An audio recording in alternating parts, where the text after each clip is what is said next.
യോഹന്നാൻ 12:24. ആമേൻ ആമേൻ, ഞാൻ നിങ്ങളോട് പറയുന്നു, ഗോതമ്പ് മണി നിലത്ത് വീണ് ചാകുന്നില്ല എങ്കിൽ അത് തനിയേ ഇരിക്കും, ചത്തുവെങ്കിലോ വളരെ വിളവുണ്ടാകും. ഒരു കാര്യം ഉറപ്പിച്ചു പറയുവാനാണ് കർത്താവ് ആമേൻ ആമേൻ എന്നുച്ചരിക്കുന്നത്. നാം കുറിക്കൊള്ളേണ്ട ഒരു സുപ്രധാന സന്ദേശമാണ് കർത്താവ് ഇവിടെ വെളിപ്പെടുത്തുന്നത്. ഒരു ഗോതമ്പ് മണി എന്നത് നിസാര വസ്തുവായി തോന്നാം. എന്നാൽ അത് നിലത്ത് വീണ് മണ്ണതിനെ ആഗിരണം ചെയ്യുമ്പോൾ അതിന് അത്ഭുതകരമായ പരിണാമം സംഭവിക്കുന്നു. അതിൻ്റെ രൂപവും ഭാവവും മാറുന്നു. ഇന്നത് വെറും ഗോതമ്പ് മണിയല്ല, അതിൻ്റെ അസ്തിത്വം തന്നെ ഇല്ലാതാകുന്നു.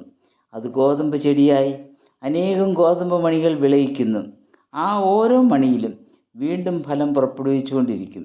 ആ പ്രക്രിയ നിലയ്ക്കാതെ തുടർന്നു കൊണ്ടേയിരിക്കും. എന്നാൽ നിലത്ത് വീഴാതെ തനിയെ ഇരുന്നാൽ അത് നിർജ്ജീവമാകും. ഈ വാക്യത്തിൽ കൂടി കർത്താവ് തൻ്റെ മരണത്തെക്കുറിച്ചുള്ള സൂചന നൽകുന്നു. കാൽവറി ക്രൂശിൽ കർത്താവ് മരണം അനുഭവിച്ചത് നിമിത്തം അനേകം ഭാഷയിൽ നിന്നും ജാതിയിൽ നിന്നും വംശത്തിൽ നിന്നും ഫലം നിറഞ്ഞ ഗോതമ്പ് മണികൾക്ക് സമാനമായി അനേകർ ദൈവത്തിനു വേണ്ടി തിരഞ്ഞെടുക്കപ്പെടുവാനിടയായി. 1 കൊരിന്ത്യർ 15:36 പുനരുത്ഥാനത്തെക്കുറിച്ചുള്ള സന്ദേശത്തിൽ പൗലോസ് അപ്പോസ്തലനും ഇപ്രകാരം പറയുന്നു: മൂഢ, നീ വിതയ്ക്കുന്നത് ചത്തില്ല എങ്കിൽ ജീവിക്കുന്നില്ല. തേജസ്സുള്ള പുനരുത്ഥാന ശരീരം പ്രാപിക്കണമെങ്കിൽ ദ്രവത്വമുള്ള ഈ ശരീരം നശിച്ചേ മതിയാകുകയുള്ളൂ. ഭൗതിക ശരീരത്തിൻ്റെ അസ്തിത്വം പൂർണ്ണമായി ഇല്ലാതെയാകുന്നു. മരണത്തിൽ നിന്നും ജീവനിലേക്ക് പുതുവഴി തുറക്കപ്പെടുന്നു. ഗോതമ്പ് മണി നിലത്ത് വീണ് ചാകുന്നത് പോലെ ആദിമ നൂറ്റാണ്ട് മുതൽ ക്രിസ്തീയ സഭ വളർച്ച പ്രാപിച്ചത് രക്തസാക്ഷികളുടെ രക്തത്തിൻ്റെ വിലയിൽ കൂടിയാണ്. സ്തെഫാനോസിൻ്റെ രക്തസാക്ഷിത്വം സഭ ചിതറപ്പെടുവാനിടയാക്കി. ചിതറപ്പെട്ട സ്ഥലങ്ങളിലെല്ലാം സഭകൾ സ്ഥാപിക്കപ്പെട്ടു. പീഡിപ്പിക്കപ്പെട്ട സഭ വളർന്നുകൊണ്ടേയിരുന്നു. യെരുശലേമിൽ മാത്രം ഒതുങ്ങിയിരുന്ന സഭ ലോകത്താകമാനം വ്യാപിച്ചു. ക്രിസ്തീയ സാക്ഷ്യത്തിനു വേണ്ടി ജീവൻ അർപ്പിച്ച ഒരു രക്തസാക്ഷിയിൽ നിന്ന് അനേകം മടങ്ങ് ഫലം പുറപ്പെടുവിക്കപ്പെട്ടു.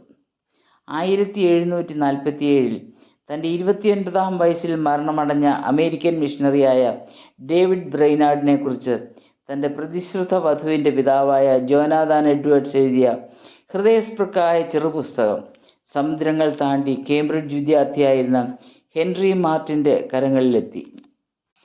താൻ തൻ്റെ വിദ്യാഭ്യാസവും അവസരങ്ങളും സുഖസൗകര്യങ്ങളും ഉപേക്ഷിച്ച് ആദ്യം ഇന്ത്യയിലും പിന്നീട് ടർക്കിയിലും മിഷണറി പ്രവർത്തനത്തിൽ ഏർപ്പെട്ടു. പ്രതികൂല സാഹചര്യത്തിൽ തൻ്റെ 31-ാമത്തെ വയസ്സിൽ താൻ മരണമടയുവാനിടയായി. ഈ ജീവിതങ്ങൾ പ്രയോജനരഹിതങ്ങളായിരുന്നു എന്ന് തോന്നുന്നുണ്ടോ? ഒരിക്കലുമല്ല. ഈ അടിത്തറയിൽ നിന്നാണ് കരിങ്കടലിൻ്റെ തീരത്ത് ഒരു മിഷണറി സമൂഹം രൂപപ്പെടുന്നത്. ഇക്വഡോറിലെ ഓഖ ഗോത്ര സമൂഹത്തിനിടയിലെ മിഷണറി പ്രവർത്തനത്തിനിടയിൽ ജിം എലിയറ്റ് 29-ാമത്തെ വയസ്സിൽ കൊല്ലപ്പെട്ടു. തൻ്റെ ദൗത്യം തൻ്റെ ഭാര്യയായ എലിസബത്ത് എലിയറ്റ് ഏറ്റെടുക്കുന്നു. ഈ ഗോത്രവിഭാഗത്തിനിടയിൽ ഫലകരമായി പ്രവർത്തിച്ച് സഭകൾ സ്ഥാപിക്കുന്നു. ഇന്നും ഈ ഗോത്രവിഭാഗങ്ങൾക്കിടയിൽ ക്രിസ്തീയ പ്രവർത്തനം വളരെ സജീവമാണ്. കർത്താവിൻ്റെ വാക്കുകളുടെ ഫലപ്രാപ്തിയാണ് രക്തസാക്ഷിത്വത്തിലൂടെ വളർന്നു വന്ന ഇന്നത്തെ സഭ. മരണമില്ലെങ്കിൽ ജീവനില്ല.